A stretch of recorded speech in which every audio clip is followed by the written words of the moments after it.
कैसे हैं सभी। स्वागत है आपका अपने YouTube channel PC Bharat sir class में। देखिए दोस्तों, आज जो है केमिस्ट्री का वीडियो अपलोड किया जा रहा है और ये ऑर्गेनिक केमिस्ट्री है, जिसमें आपको बता दें कि सबसे टफ टॉपिक आज आपको सिखाई जाएगी, जिसका नाम है रिएक्शन, रासायनिक अभिक्रियाएं। जो है लड़के ने जो कुछ लड़कों ने हमें बहुत कमेंट किया, कुछ लड़कों ने व्हाट्सएप पे वीडियो भी भेज दिया कि सर जो हमें रिएक्शन करने नहीं आता है, रिएक्शन आप सिखाएं। तो हम आज आपको बताएंगे कि रिएक्शन किस तरीके से किया जाता है। कोई भी रिएक्शन, दुनिया का बड़े से बड़ा रिएक्शन आप कैसे हल करेंगे, एक एक ट्रिक बताएंगे, एक एक ट्रिक को फॉलो करते रहिएगा और एक दिन आपको पूरा तरीका बता देंगे रिएक्शन को कैसे तैयार किया जाता है। पूरे लेक्चर दे देंगे आपको और आप उस दिन से जो है रिएक्शन के सारे वीडियो आसानी से तैयार कर लेंगे। तो देखिएगा दोस्तों, रिएक्शन जो होता है बनता कैसे, वो चीज सिखाने से पहले हम आज आपको कुछ परिचय बता देते हैं। परिचय सीख लीजिएगा, परिचय के बाद ही आपको रिएक्शन सिखाए जाएंगे। सुनिएगा, सबसे पहली चीज, आपका चैप्टर क्या है, कुछ याद हो या ना हो। चैप्टर कुछ टॉपिक है, कुछ नहीं याद होगी चलेगी, लेकिन चैप्टर का नाम है आपको याद होना चाहिए। चैप्टर का नाम क्या है? Halo alkane. चैप्टर का नाम क्या है? Halo alkane. इसी चैप्टर को जो है एल्किल हैलाइड के नाम से भी जाना जाता है और इसी चैप्टर को जो है एल्केन के हैलोजन व्युत्पन्न नाम से भी जानते हैं। ध्यान से सुनिएगा दोस्तों, हेलो एल्केन जो चैप्टर है इसको एल्केन के हैलोजन व्युत्पन्न भी कहते हैं। इसी चैप्टर को जो है एल्किल हैलाइड नाम से भी जाना जाता है। अब दूसरी चीज, व्युत्पन्न यौगिक किसे कहते हैं? व्युत्पन्न यौगिक वे यौगिक होते हैं जो दूसरों से बनते हैं। दूसरों से बनने का मतलब क्या है? जैसे आप जानते हैं कि, बात ध्यान से सुनिएगा, अगर आपके पास मेथेन है तो मेथेन से क्लोरोफॉर्म बनाया जा सकता है। कक्षा 11th में पढ़ी थी, ठीक ना? तो नहीं पढ़ी तो भी कोई बात नहीं, अभी वो बताएंगे। तो कहने का मतलब ये, अगर मान लीजिए जैसे हमारे कहने का मतलब क्या है, अब मान लीजिए, जैसे ध्यान सुनिएगा, व्युत्पन्न यौगिक का मतलब क्या होता है, हम आपको जो है दैनिक जीवन का आपको उदाहरण देकर के दिखाते हैं। ध्यान सुनिएगा, जैसे मान लीजिएगा, अगर आप मान लीजिए आपको रसगुल्ले तैयार करना है। क्या तैयार करना है? रसगुल्ले। तो रसगुल्ले तैयार करने के लिए आपको खोया होना चाहिए। खोया जानते होंगे, तो खोया होना चाहिए। बिना खोया का जो है रसगुल्ले तैयार नहीं किए जा सकते हैं। तो कहने का मतलब यही है। अब रसगुल्ला जो बना हो किसकी सहायता से बना? खोया की सहायता से। तो यहाँ पे व्युत्पन्न कौन हुआ? रसगुल्ला। रसगुल्ला व्युत्पन्न होता है किसका? खोया का। तो उम्मीद है दोस्तों एक उदाहरण से ये आप समझ गए होंगे कि जो व्युत्पन्न किसे कहते हैं। तो केमिस्ट्री में अगर आ गया कि व्युत्पन्न यौगिक किसे कहेंगे, केमिस्ट्री में आ जाएगा तो लिखिएगा मत ये चीजें, लेकिन केमिस्ट्री की टॉपिक में अगर आ गया कि व्युत्पन्न यौगिक किसे कहते हैं तो आप उसमें क्या लिखिएगा, सुनिएगा, हम आपको बताते हैं। व्युत्पन्न यौगिक वे यौगिक होते हैं जो दूसरे से उत्पन्न किए जाते हैं। जो यौगिक दूसरों से बनते हैं उन्हें व्युत्पन्न यौगिक कहते हैं। तो जैसे में हम आपको बता देंगे, ध्यान सुनिएगा, अभी बहुत से एग्जांपल्स क्लियर करेंगे। एक चीज क्लियर होनी चाहिए। दूसरी बात, एल्किल हैलाइड क्या होता है? एल्किल हैलाइड की पहचान देखिए दोस्तों, आईयूपीएससी की वीडियो जो आपको बता दिए गए हैं कि जो आईयूपीएससी आप पूरी तरीके से क्लियर कर लीजिएगा। इसके बाद आप ये वीडियो देखेंगे तो आपको 100% उम्मीद है कि समझ में आएगा। तो देखिए दोस्तों, क्यों? क्योंकि कंपाउंड पहचानने में आपको दिक्कत होने लगेगी। आप कहेंगे कि कंपाउंड सर कैसे आप नाम बता दे रहे हैं। तो जो आईपीएससी की वीडियो हमने बताया आपको 100% देख लीजिएगा, तभी ये टॉपिक क्लियर करिएगा, आपको फिक्स से समझ में आएगा। लेकिन हम कोशिश करते मिलेगा सभी लोग, परिचय बताते हैं। सुनिए, देखिए दोस्तों, जो एल्किल हैलाइड होता है, एल्किल हैलाइड की पहचान एक्स से करते हैं। एल्किल हैलाइड की पहचान किससे करते हैं? एक्स से। मतलब कभी कभी आप फार्मूला रिएक्शन देखे होंगे तो उसमें एक्स का प्रयोग किया रहता है, एक्स का इस्तेमाल किया जाता है। तो अगर आपसे कोई पूछ दे कि जो ये एल्किल हैलाइड की पहचान किससे करते हैं तो किससे करते हैं? एक्स से करते हैं।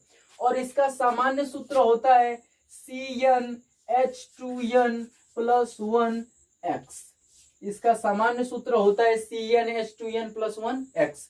देखिए दोस्तों, परिचय बता रहे हैं। तो एल्किल हैलाइड की पहचान एक्स से की है और इसका सामान्य सूत्र क्या होता है? CnH2n+1x। आपको बता दें एक बात की, एक्स जो होता है, एक्स के जगह पे क्लोरीन को रख सकते हैं, ब्रोमीन को रख सकते हैं, आयोडीन रख सकते हैं। पीछे पढ़े होंगे क्लोरीन, ब्रोमीन, आयोडीन, एस्टाटिक पढ़ रखे होंगे। तो ये आपको बताएगा होगा ट्रिक, जब आप निचले क्लास में रहे होंगे तो बताएगा होगा। फिर कल बाहर आई आंटी, अगर नहीं पढ़े तो भी कोई बात नहीं। 10th का वीडियो जब अपलोड किया जाएगा, आवर्त साड़ी और 11th की वीडियो को जब अपलोड करेंगे तो आपको सारी ट्रिक बता देंगे कि जो ये आवर्त साड़ी क्या होता है। आवर्त साड़ी में भी बहुत सी खासियत होती है, एक एक बातों को क्लियर करते रहेंगे, लेकिन फिलहाल यहाँ पे पढ़ लेते हैं। तो जो व्युत्पन्न यौगिक, जो एल्किल हैलाइड होता है, एल्किल हैलाइड की पहचान एक्स से करते हैं। इसका सामान्य सूत्र CnH2n+1x होता है। अब CnH2n+1 के जगह पे आप पीछे IUPAC में पढ़ रखे होंगे कि इसके स्थान पे R रख सकते हैं, क्योंकि R बराबर होता है CnH2n+1 के, इसलिए इस पूरे के जगह पे हमने क्या रख दिया R, और हो गया RX। तो एल्किल हैलाइड की पहचान और उसका सामान्य सूत्र क्या होता है RX। कभी कभी आ जाता है एल्किल हैलाइड है RX RY, ऐसे ऑप्शन आ जाए तो आपको ध्यान में रखना है कि जो एल्किल हैलाइड क्या होता है RX। R के जगह पे क्या होता है CnH2n+1 और X जो होता है वो क्लोरीन ब्रोमीन आयोडीन। अब देखिए दोस्तों यहाँ पे आप R का मान जो है N का मान 1 2 3 4 5 6 कुछ भी रख सकते हैं, और आपको जो है फार्मूले मिलते जाएंगे और छोटे छोटे कंपाउंड आपको नॉर्मल तरीके से मिलेंगे। हम आपको दिखा रहे हैं, सुनते रहिएगा। देखिए दोस्तों आपका सूत्र है कि CnH2n+1X। अब हम क्या करेंगे, X के जगह पे क्लोरीन रख रहे हैं, आप ब्रोमीन भी रख सकते हैं, आयोडीन भी रख सकते हैं, स्टैटिन भी रख सकते हैं, फ्लोरीन भी रख सकते हैं, सब कुछ रख सकते हैं, लेकिन हम क्लोरीन रख करके आपको दिखा रहे हैं। तो N बराबर रखते हैं 1, तो CN के जगह पे 1, H 2 इंटू N के जगह पे 1 + 1, और जो X के जगह पे क्या रखें क्लोरीन। C 1 कम C, H 2 1 कम 2 1 3 Cl। कंपाउंड आपको मिल गया CH3Cl। एक कंपाउंड आपको मिल गया होगा CH3Cl। अगर आप N का मान 2 रखना चाहते हैं, N का मान 2 रखिएगा तो इस तरीके से मिलेगा आपको C2H2 इंटू N के जगह पे 2 + 1, और X के जगह पे मान लीजिए अगर आप Br रखना चाहते हैं तो Br कर लीजिएगा ब्रोमीन, तो हो जाएगा C2H2 2 जा 4 4 + 1 5, तो इस तरीके से होगा C2H5Br। तो इस तरीके से दोस्तों आपका एक कंपाउंड मिल जाएगा C2H5Br। इस तरीके से आप N का मान कुछ भी रख सकते हैं 1 से लेकर 10 तक। तो ये होमवर्क है, आप जो ये सब फार्मूले के लिए आप ट्राई कर लीजिएगा, एक एक क्वेश्चन को जो ट्राई करिएगा किस तरीके से करेंगे। आप N का मान 1 रखिएगा क्लोरीन के लिए, फिर 2 रखिएगा क्लोरीन के लिए, 1 से लेकर 10 तक केवल क्लोरीन के लिए, फिर 1 से 10 तक ब्रोमीन के लिए, और 1 से 10 तक आयोडीन के लिए। केवल आपके सिलेबस में क्लोरीन ब्रोमीन आयोडीन की चर्चा किया है, जो फ्लोरीन और स्टैटिन की चर्चा नहीं की है। तो हम भी जो क्लोरीन ब्रोमीन आयोडीन की चर्चा करेंगे और बाकी चीजें आपको बता दी जाएंगी किस तरीके से होता है। तो देखिए दोस्तों अब बात आ गई नामकरण करने की। तो नामकरण कैसे करते हैं सुन लीजिएगा। अगर एक कार्बन है, शॉर्ट में बता रहे हैं, IUPAC जब आपको बताए पीछे वीडियो है IUPAC के, आप वहां पे देख सकते हैं। तो एक कार्बन के लिए क्या होता है मेथ, एक कार्बन के लिए रूट वर्ड क्या होता है मेथ, तो आप तुरंत लिखिएगा मेथिल।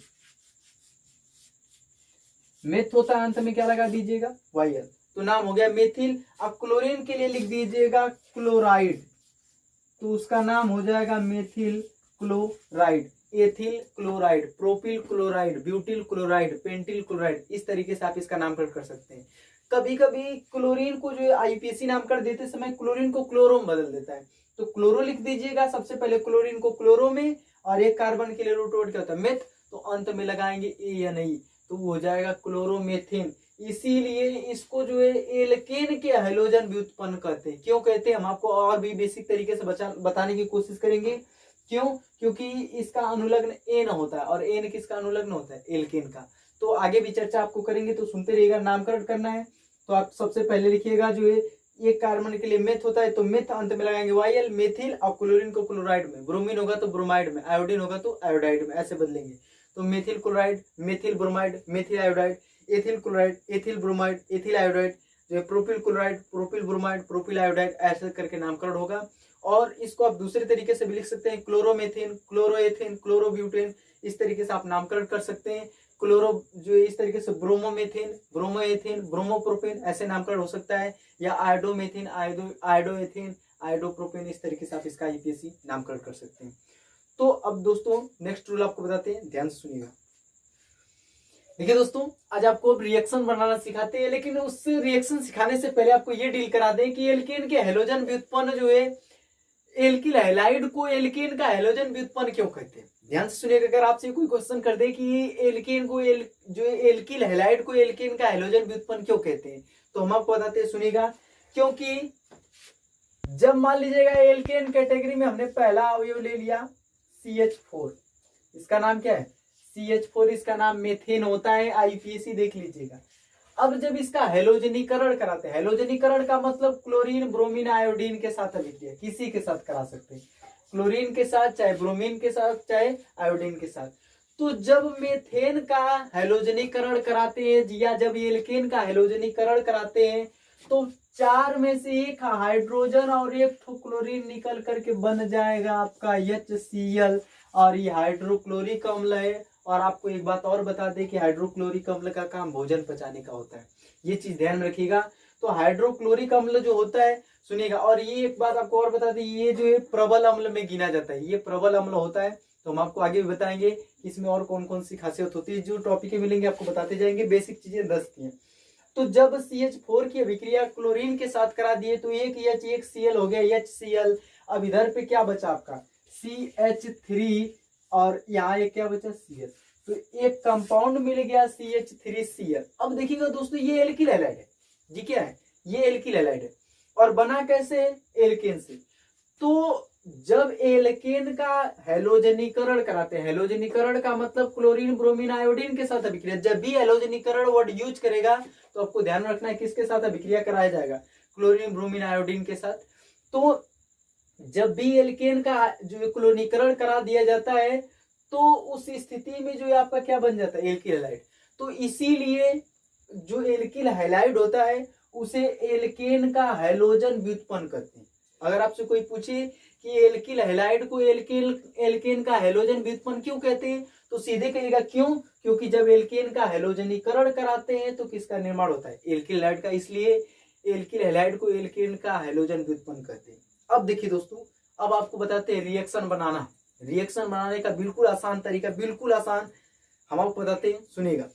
देखिए दोस्तों, आपको अगर मान लीजिए अगला कैटेगरी प्राप्त करना है तो आप क्या करिएगा, n का मान यहाँ पे जो है 1 बढ़ा दीजिए। एक यहाँ पे 1 है तो एक बढ़ाएंगे तो कितना मिलेगा 2, 1 के बाद कितना 2, और 4 में 2 हाइड्रोजन जो है बढ़ा दीजिएगा। एक कार्बन बढ़ाइएगा 2 हाइड्रोजन, तो एक कार्बन बढ़ा दिया आपने तो हो गया C2 और जो है C2H6।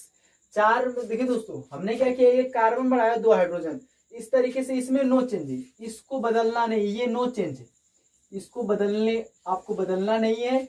और इसमें एक कार्बन बढ़ा दीजिएगा तो हो जाएगा C2 और 2 हाइड्रोजन, तो 3 2 5, और ये हो जाएगा Cl, और इसमें नो चेंजिंग। तो उम्मीद है दोस्तों आप कर सकते हैं। तो हमने क्या किया, हमने ये बताया कि आपको अगला बनाना है तो फिर एक कार्बन बढ़ाइएगा 2 हाइड्रोजन, और यहाँ पे एक कार्बन और 2 हाइड्रोजन, इसमें नो चेंजिंग, इसमें नो चेंजिंग, बनाते चले जाइएगा, जितना मन करे उतना बना लीजिएगा। तो C2 के बाद C3, और 6 में 2 जोड़ देंगे तो 8 हो जाएगा, प्लस Cl2, और इधर हो जाएगा आप कार्बन तो C3 और H, 5 2 7 Cl प्लस HCl। तो उम्मीद है दोस्तों आप ऐसे करके 10 तक बना सकते हैं। अगला बनाना है तो एक कार्बन बढ़ा लीजिएगा, 2 हाइड्रोजन बढ़ा लीजिएगा, और इसमें नो चेंजिंग, और अगले वाले में भी एक कार्बन बढ़ा लीजिएगा, 2 हाइड्रोजन बढ़ा लीजिएगा, और अगले वाले में नो चेंजिंग। तो उम्मीद है दोस्तों आप ऐसे रिएक्शन बना सकते हैं। 10 तक घर पे खुद से ट्राई करिएगा, बैठ करके प्रैक्टिस करते रहिएगा। तो इस तरीके से उम्मीद है आप क्लोरीन के लिए बना सकते हैं। किसके लिए, ये केवल क्लोरीन के लिए बताया जा रहा है, किसके लिए, क्लोरीन के लिए। और इसका नाम क्या है, methyl chloride, ethyl chloride, propyl chloride, butyl chloride, ऐसे करके आप नामकरण कर सकते हैं, या क्लोरोमेथेन, क्लोरोएथेन, क्लोरोप्रोपेन, क्लोरोब्यूटेन, ऐसा नामकरण कर सकते हैं। ये हाइड्रोक्लोरिक अम्ल है, और ये जो क्लोरीन है ये मेथेन है, एथेन है, प्रोपेन है, ब्यूटेन है। ये सब सारे रूल आपको आईपीएससी में पढ़ाए गए होंगे, नहीं देखे तो उस वीडियो को देख करके तभी इस टॉपिक को देखिएगा। हम आपको जो है ब्रोमीन के लिए भी बताते हैं, ध्यान दीजिएगा दोस्तों। क्लोरीन के जगह पे हम क्या रख रहे हैं, ब्रोमीन। क्लोरीन के जगह पे किसका इस्तेमाल कर रहे हैं, ब्रोमीन का। तो कोई दिक्कत नहीं है, ध्यान दीजिएगा, सब रूल वही है। ले लेते हैं पहला कंपाउंड CH4, इसमें क्लोरीन के जगह पे क्या ले लिया हमने, ब्रोमीन। ये हो जाएगा एक ठो H एक ठो Br, हो जाएगा HBr, हाइड्रोब्रोमिक अम्ल या हाइड्रोजन ब्रोमाइड। हाइड्रोजन ब्रोमाइड कहें या हाइड्रोब्रोमिक अम्ल कहें, बात एक कहें। यहां बचा CH3 तो चुपचाप लिख लीजिएगा CH3, यहाँ पे बचा है Br तो लिख लेंगे CH3Br। ठीक, एक कार्बन बढ़ा लीजिएगा, 2 हाइड्रोजन, और यहाँ पे कोई चेंजिंग नहीं, कुछ बदलाव नहीं करना है आपको। यहाँ पे भी एक कार्बन बढ़ा लीजिएगा, 2 हाइड्रोजन, तो 3 में 2 बढ़ा दिए तो 5, और Br, और इसमें भी नो चेंजिंग। तो ध्यान में रखिएगा दोस्तों, यहाँ पे कोई बदलाव नहीं, यहाँ पे कोई बदलाव नहीं। इसमें एक हाइड्रोजन बढ़ाना है, एक कार्बन 2 हाइड्रोजन, एक कार्बन 2 हाइड्रोजन बढ़ाते चले जाइए, आपके सारे फार्मूले बिल्कुल सटीक तैयार होंगे, रिएक्शन में कोई दिक्कत नहीं होगी। तो इस तरीके से हो जाएगा ये आपका ब्रोमीन। और फिर इसमें भी एक हाइड्रोजन बढ़ा लीजिएगा तो C3 और दूठो जो है हाइड्रोजन, एक कार्बन, दो हाइड्रोजन, C3H7 Br और प्लस HBr। तो उम्मीद है दोस्तों आप जो है ब्रोमीन के लिए भी कर सकते हैं। 10 तक कर लीजिएगा, प्रैक्टिस करिएगा, छोड़िएगा नहीं। अगर छोड़ देंगे तो पक्का बता रहे हैं कि आप रिएक्शन बिल्कुल भी नहीं कर पाएंगे। लेकिन दोस्तों छोड़िएगा नहीं, मेहनत करते रहिएगा, तो इस तरीके से आपके रिएक्शन बनेंगे। जैसे हम रिएक्शन बोल पाते हैं वैसे दोस्तों आप भी रिएक्शन बोल पाएंगे। जिस तरीके से हमने मेहनत किया, आपको तरीका बताएंगे प्रैक्टिस कैसे किया जाता है, कैसे तैयार होता है रिएक्शन। लेकिन पहले ये सीखते रहिए। अब देखिए दोस्तों, आपको और बता देते हैं आयोडीन के लिए कैसे बनाएंगे। देखिए दोस्तों, अगर आयोडीन के लिए आपको बनाना पड़े तो भी कोई चेंजिंग नहीं, सब रूल सेम है। तो हम आपको बताते हैं, ध्यान सुनिएगा। ले लीजिएगा मेथेन CH4 और इसकी अभिक्रिया किसके साथ, आयोडीन के साथ। ये हो जाएगा एक हाइड्रोजन एक आयोडीन, हो जाएगा HI, क्या हो जाएगा HI। और यहाँ पे बचेगा आपका CH3 और I, CH3I। तो इस तरीके से अगला लेना है तो C2H4 2 6 और ये हो जाएगा आपका I2। अभिक्रिया करा देंगे, एक कार्बन बढ़ाना है, दो हाइड्रोजन बढ़ाना है I, इसमें नो चेंजिंग। तो उम्मीद है दोस्तों आप कर सकते हैं। अगला बनाना है, एक कार्बन बढ़ा लीजिएगा, दो हाइड्रोजन बढ़ा लीजिएगा और इसमें नो चेंजिंग। फिर इसमें भी एक कार्बन बढ़ा लीजिएगा, दो हाइड्रोजन बढ़ा लीजिएगा, इसमें भी नो चेंजिंग। ऐसे करके बनाते चले जाइएगा, आपके सारे के सारे रिएक्शन तैयार हो जाएंगे। तो उम्मीद है दोस्तों आज कर सकते हैं। और कल आपको बताया जाएगा कि इस पे प्रश्न कैसे आते हैं। अब आपको रेगुलर जो है रिएक्शन के वीडियो मिलेंगे, ऐसे शॉर्टकट ट्रिक्स आपको बताएंगे और कैसे जो कंपटीशन में क्वेश्चन आते हैं एक एक रूल बताएंगे। तो दोस्तों आज के लिए बस इतना ही, मिलेंगे नेक्स्ट वीडियो में। तब तक के लिए खुदा हाफिज, सबा खैर, सलाम, नमस्ते। और दोस्तों अगर आप चैनल पर नए हैं और नए व्यूअर हैं, पूरी बातों को आप समझना चाहते हैं, केमिस्ट्री को पूरे गहराई से जानना चाहते हैं, तो हमारे चैनल को सब्सक्राइब कर लीजिएगा और लाइक करिएगा, कमेंट करिएगा। और दोस्तों इससे होगा इतना कि जो भी हम वीडियो यहाँ पे अपलोड करेंगे वो तुरंत आपको नोटिफिकेशन मिलेगा, जिसके जरिए आप तुरंत सीख पाएंगे।